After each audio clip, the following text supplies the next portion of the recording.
That the idea that you walked into the garden, there's 40 people there, the tables are laid out with food and drink and there's alcohol being served in the middle of a lockdown, and you think that's a work event, that is just ludicrous, isn't it? You are just taking the mickey out of the British people by suggesting that.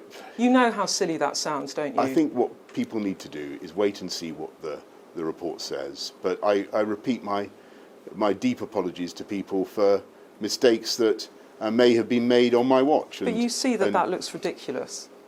It sounds ridiculous. I repeat my apologies for any and all misjudgments that were made, for which I take full responsibility. But I think people do need to wait and see the conclusion of the report, and I will draw the necessary consequences and conclusions, and come back to the House. I do know how infuriating it must be for people up and down the country, in view of the huge sacrifices that people have made, the way that they've kept discipline, the way they've followed the rules, followed the guidance, done the right thing, to think that that didn't happen in number 10 Downing Street. So I want to just say to you on that point, nobody told me that what we were doing was, as you say, against the rules, that the event in question was something that we were going to do something that wasn't a work event. And, as I said in the House of Commons, when I went out into that garden, I thought that I was attending a work event. I think it's very important that we see what Sue Gray, see what the inquiry has to say.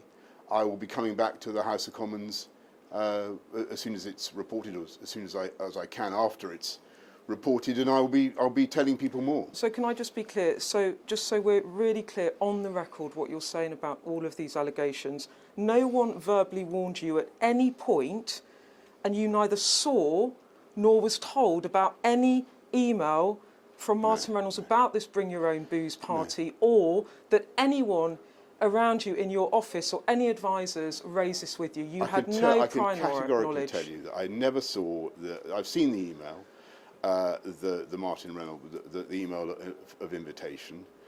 Clearly that was not phrased in a way that was right. After the event? Yeah, I only saw it the other day. I saw it, when it emerged. I think it was a few days ago. Dominic Cummings was your closest advisor, and he said he verbally warned you about this. Is he lying? I can't believe that we would have gone ahead with an event that people were saying was against the rules or against but you're not what saying we were he asking didn't people warn to you. do. You're then not saying he didn't warn you. And nobody warned me that it was against the rules. I'm absolutely categorical about that, because I would remember that. Okay. So if Sue Gray uncovers a different version of events and it emerges you did mislead Parliament, will you resign? We'll have to see what she says, and I think that she should be given the space to get on and conclude her inquiry. And I would urge everybody who has knowledge of this and understand, memories of this, to tell her what they know. So you'd like her to interview Dominic Cummings? It's not for me to decide who she's got to interview, but I think everybody who has memories of these events should tell her what they know. If it emerges you've misled Parliament.